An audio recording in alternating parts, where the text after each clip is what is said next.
Okay, and we are back, hour number 2. This will be very important information for a lot of you. Illustrative of what's really going on with Google, which has more tentacles than 10 octopi. And Google is also involved in some very, very heavy-duty advanced research, a lot of which we don't even know about, in terms of mapping, learning to control, manipulate, and otherwise influence your DNA. It's all about control, total, absolute, cradle-to-grave control. And here tonight to talk about this is Leuren Moret, who broke the story on this program of Google's nefarious deeds, which very few people outside of you folks listening have a clue about. Welcome back, Leuren.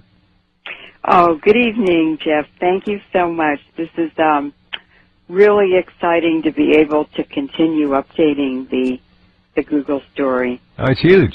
It's huge. They are doing things.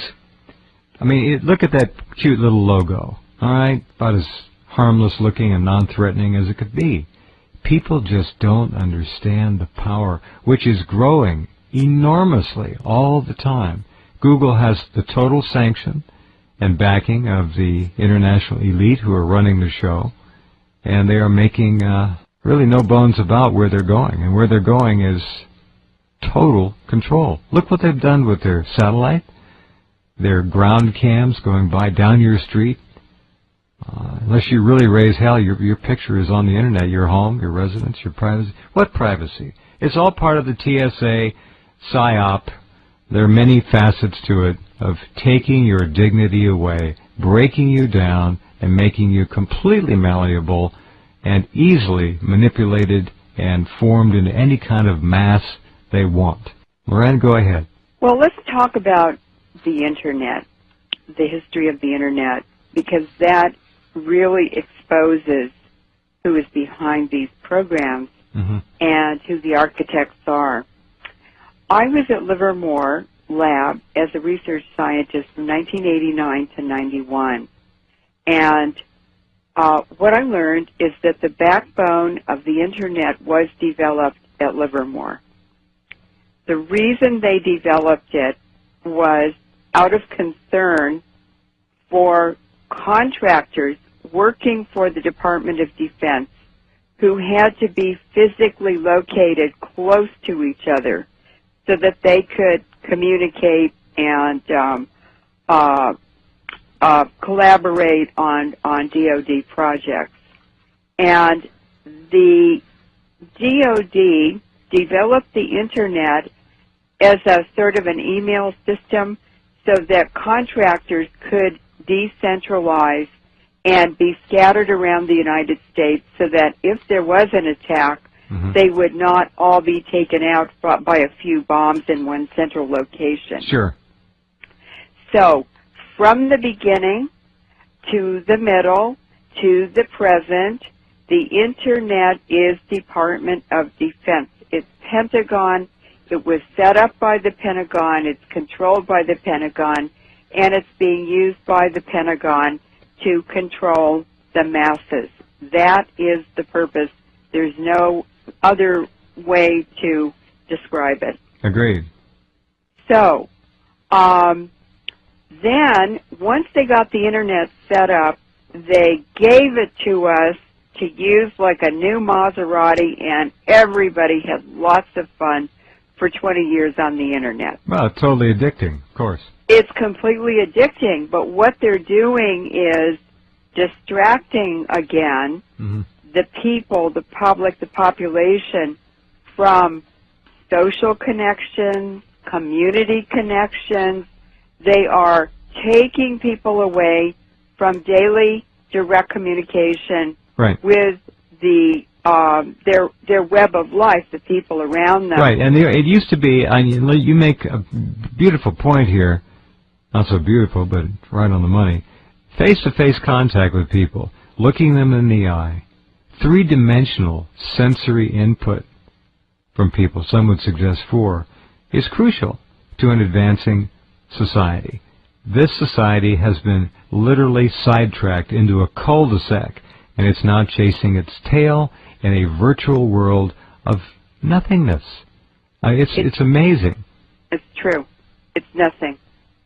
It's what they do. What I've finally realized is that each time they give us something new and modern and wonderful that will improve our lives, what they're doing is actually taking away something that was vital to our humanity, to our spirituality, to our connectedness, and giving us something that is a piece of junk. And I've come to the conclusion, although I've used the Internet in just to have a tremendous advantage in being able to do research that Sure. it wouldn't be possible to do in a library. That's the bait. It's a drug you cannot deny. Yep. I mean, it's totally It's addictive. heroin through Sure. the DSL line. Yep, there you go.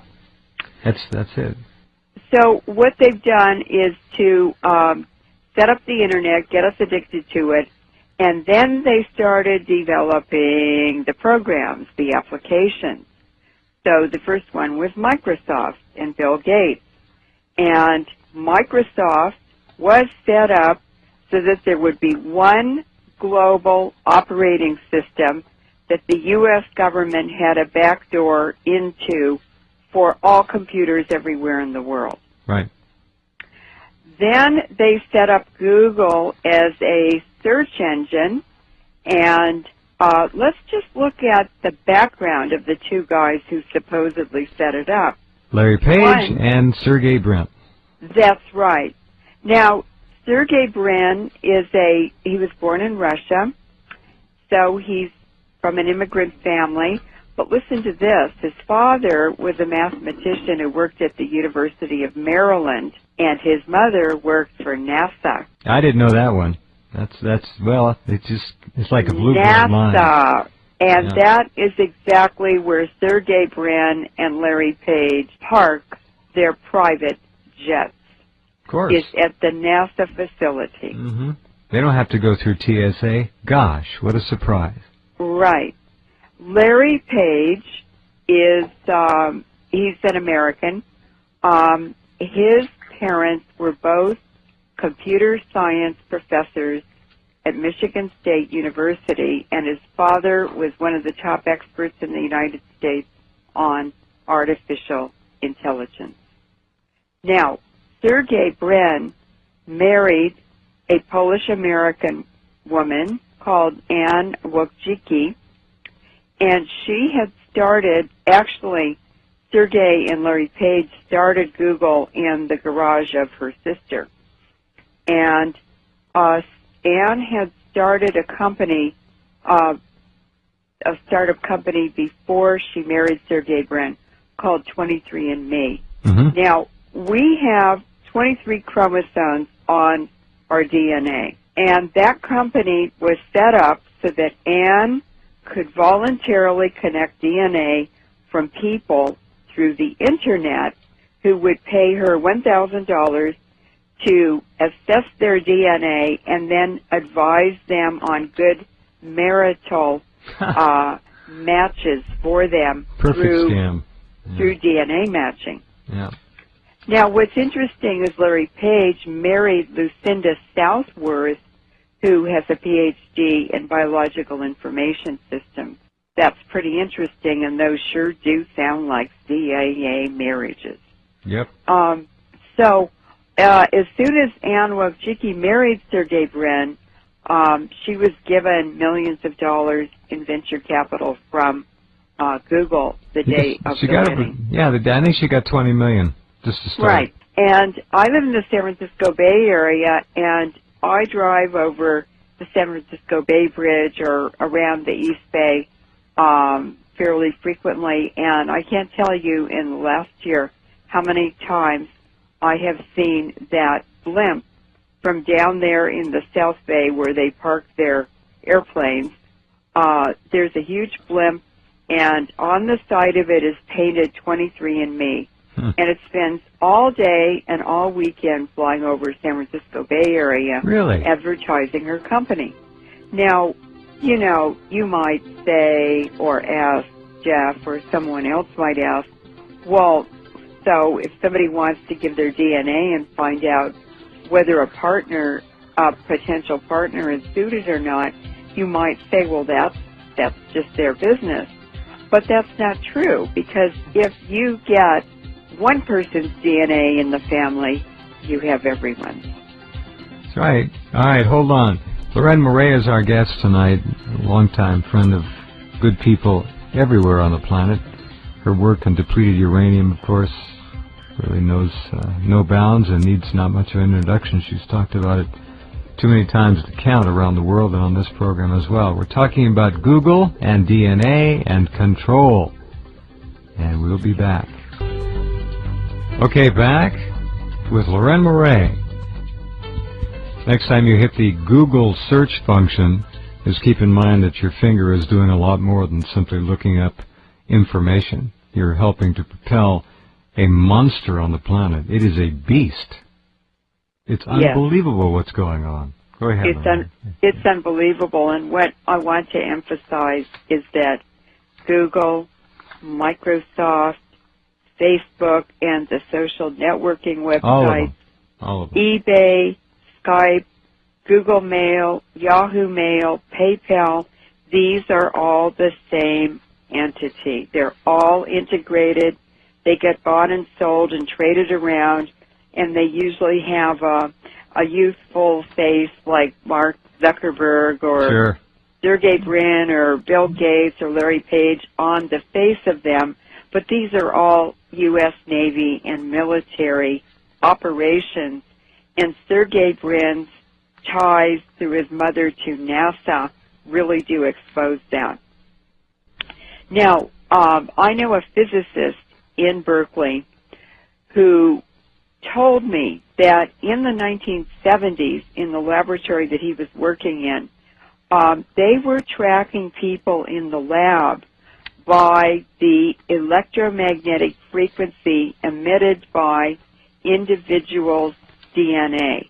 In other words, every living thing is an antenna that transmits and receives. We're an electrical system, and the DNA in every living thing has a unique frequency and signal. Believe it or not, that is what they're using, what they're focusing on, and what they're weaponizing to completely control us. The DNA Human Genome Project was carried out at the Lawrence Berkeley National Lab, where I was a staff scientist for 5 years. But the Lawrence Livermore Lab, Los Alamos National Lab, these are all nuclear weapons labs, were also involved. That means the military, because the nuclear weapons labs exist for the Pentagon, and the Pentagon exists for the oil companies. So the Human Genome Project was set up and well-funded to experiment and to research and to describe, to quantify and qualify the human genome. To Pi. And Google is also involved in some very, very heavy-duty advanced research, a lot of which we don't even know about, in terms of mapping, learning to control, manipulate, and otherwise influence your DNA. Oh, it's huge. It's huge. They are doing things. I mean, look at that cute little logo, all right? About as harmless looking and non-threatening as it could be. People just don't understand the power, which is growing enormous. Okay, and we are back, hour number 2. This will be very important information for a lot of you. Illustrative of what's really going on with Google, which has more tentacles than 10 very few people outside of you folks listening have a clue about. Welcome back, Leuren. Oh, good evening, Jeff. Thank you so much. This is really exciting to be able to continue updating the Google story. It's all about control. Total, absolute, cradle-to-grave control. And here tonight to talk about this is Leuren Moret, who broke the story on this program of Google's nefarious deeds, which